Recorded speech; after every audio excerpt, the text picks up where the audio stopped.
चलिए वीडियो को आगे, इस कहानी को आगे बढ़ाते हैं। राजकुमार और उनका सेवक। छन्न को भी कंथक के साथ वापस लौट जाना चाहिए था। छन्न जो उनका सारथी था और कंथक उनका घोड़ा था, लेकिन उसने वापस जाना अस्वीकार किया। छन्न और घोड़ा दोनों वापस नहीं गए। उसने आग्रह किया कि कंथक को लिए वह कम से कम अनोमा नदी के तट तक अवश्य साथ चलेगा। उसने कहा कि मैं तो अनोमा नदी तक आपके साथ चलूंगा। छन्न का यह आग्रह इतना अधिक था कि सिद्धार्थ गौतम को उसकी बात माननी पड़ी। अंत में अनोमा नदी के तट पहुंचे। तब छन्न को संबोधित करके सिद्धार्थ बोला, मित्र। देखिए, मित्र कहा उसे। इस प्रकार यहां तक साथ साथ आने से मेरे प्रति तुम्हारा स्नेह प्रमाणित हो गया। तुम्हारी भक्ति ने मेरे हृदय को सर्वथा जीत लिया है। तुम्हारा मेरे प्रति जो भाव है उससे मैं बहुत प्रसन्न हूं। खेद है कि मैं इस समय ऐसी स्थिति में हूं कि तुम्हारे लिए कुछ नहीं कर सकता। जिससे उपकार की आशा हो उसके प्रति कौन अनुरक्त नहीं होगा। लेकिन विपत्ति के समय आदमी के अपने सगे संबंधी तक पराये बन जाते हैं। परिवार के लिए पुत्र का पालन पोषण किया जाता है। अपने भावी सुख के लिए पुत्र पिता को मानता है। किसी न किसी आशा से ही संसार के लोग बंधे रहते हैं। बिना आशा का निस्वार्थ भाव कहीं नहीं है। केवल एक तुम ही इसके अपवाद हो। इस घोड़े को लो और वापस हो जाओ। राजा के स्नेह में अभी किसी तरह की कमी नहीं आई होगी। समझा रहे हैं सिद्धार्थ उसको, कंथक को, उसको छन्न को, अपने सारथी को। राजा के स्नेह में अभी किसी तरह की कमी नहीं आई होगी। उसे किसी न किसी तरह से दुख को सह लेने में सहायता करनी होगी। उन्हें कहना कि मैं जो उसे छोड़कर चला आया हूं वह न किसी स्वर्ग की कामना से, न स्नेह की कमी से और न क्रोध की अधिकता से। इस प्रकार घर छोड़कर चले आए मेरे लिए उसे अनुताप नहीं करना चाहिए। संयोग कितना भी दीर्घकालीन हो, एक न एक दिन वियोग में परिणत होता ही है। जब वियोग अनिवार्य ही है तो यह कैसे हो सकता है कि संबंधियों से वियोग न हो। आखिर एक ना एक दिन तो वियोग होगा ही, अलगाव होगा ही। आदमी के मरने पर उसकी संपत्ति के उत्तराधिकारी तो बहुत होते हैं, किंतु उसके पुण्य का उत्तराधिकारी मिलना कठिन है, शायद होता ही नहीं। राजा मेरे पिता की देखभाल रखनी होगी। हो सकता है कि यह कहें कि मैंने अनुपयुक्त समय पर गृह त्याग किया है, किंतु धर्म करने के लिए कोई भी समय अनुपयुक्त समय है ही नहीं।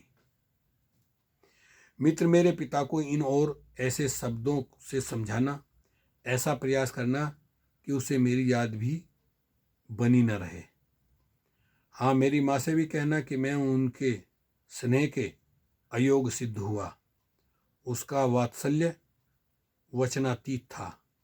इन शब्दों को सुना तो छन्न ने भावावेश से रुंधे कंठ से हाथ जोड़कर कहा, स्वामी, यह देखकर कि आप संबंधियों को वियोग दुख देकर जा रहे हैं, मेरा हृदय ऐसे बैठा जा रहा है जैसे दलदल में फंसा हुआ हाथी।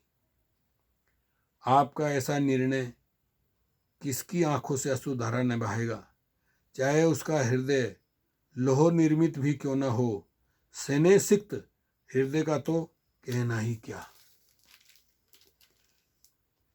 कहाँ तो यह प्रसाद में ही रहने योग्य कोमलांग और कहाँ वह तीक्ष्ण कुशाग्रास से ढकी हुई पृथ्वी।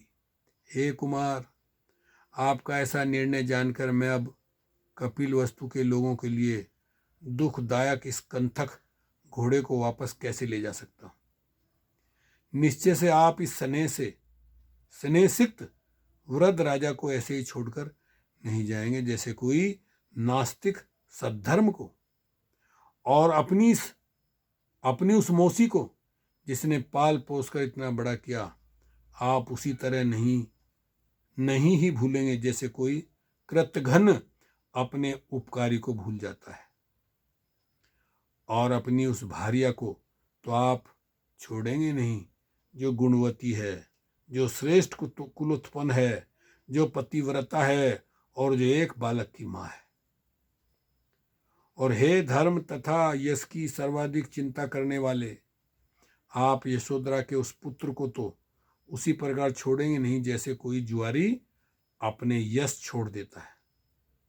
स्वामिन, यदि आपने अपने राज्य और संबंधियों को त्याग देने का दृढ़ संकल्प ही कर लिया है तो आप मुझे तो छोड़ेंगे ही नहीं, क्योंकि आप ही मेरे शरण स्थान है।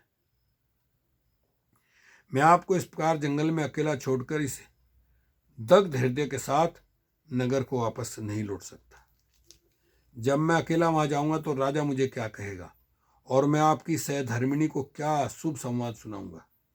और आपका जो ये कहना है कि मैं राजा को आपके अवगुण सुनाऊं ताकि उसका स्नेह कम हो जाए, तो यदि मैं तालू से सटी जिह्वा से निर्लज बनकर आपके अवगुण कहने का प्रयास भी करूंगा तो उन पर कौन विश्वास करेगा। जो दया मूर्ति हैं, जिसने सदा करुणा दिखाई है, यह उसके योग नहीं कि अपने स्नेह का परित्याग कर दें, मुझ पर दया करें, लौट चलें।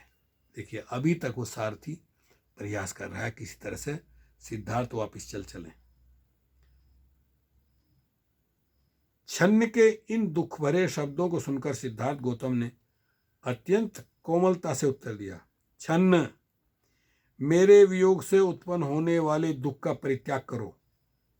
नाना जन्म ग्रहण करने वाले प्राणियों के लिए परस्पर का वियोग अनिवार्य है। यदि मैं स्नेह के कारण आज अपने संबंधियों का परित्याग ना भी करूं तो भी एक न एक दिन मृत्यु हमें एक दूसरे से अनिवार्य तौर पर पृथक कर ही देगी।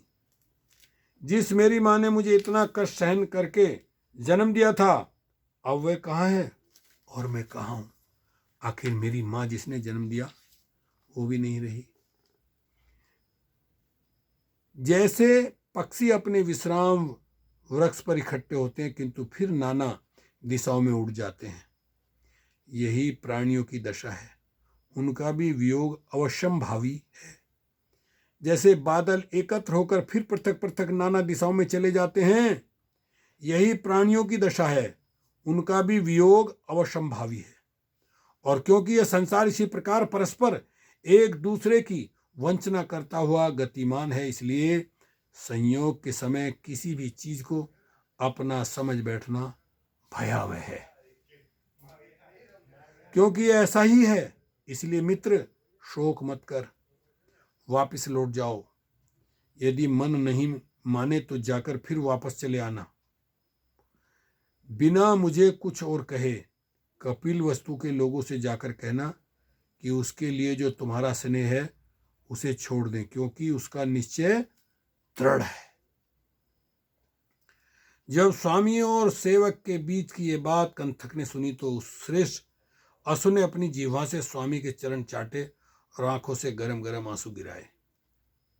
इन्हीं उनका घोड़ा कंथक उस हाथ से जिसकी उंगलियां जुड़ी हुई थी, उस हाथ से जिसमें मंगल स्वस्ति अंकित था, उस हाथ से जिसकी हथेली अंदर को थी, गौतम ने उसे थपथपाया और एक मित्र की तरह संबोधित करके कहा, कंतक, सहन कर, अश्रु मत बहा, तेरा परिश्रम शीघ्र ही सफल होगा। जब छन्न ने देखा कि अब शीघ्र विदा होना ही होगा तो उसने गौतम के उस परिव्रजक रूप को नमस्कार किया। कंथक और छन्न से विदा लेकर गौतम भी अपने मार्ग पर चल दिए। छन्न ने जब देखा कि उसका स्वामी राज्य त्याग कर परिव्राजक का वेश धारण किए चला जा रहा है।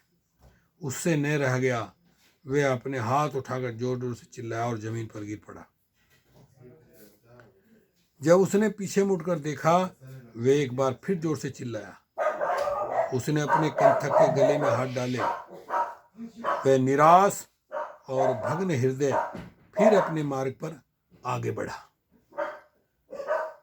रास्ते में कभी वह चिंतित हो उठता, कभी पश्चाताप करता, कभी लड़खड़ाता, कभी गिर पड़ता। इस प्रकार स्नेह विदीर्ण हृदय से उसने रास्ते भर नाना तरह की बातें की। वह स्वयं नहीं जानता था कि वह क्या कर रहा है। साथियों, वीडियो लंबी हो जाएगी, इसलिए इसके आगे का हम अगली वीडियो में पेश करेंगे। ओके, शुक्रिया, धन्यवाद।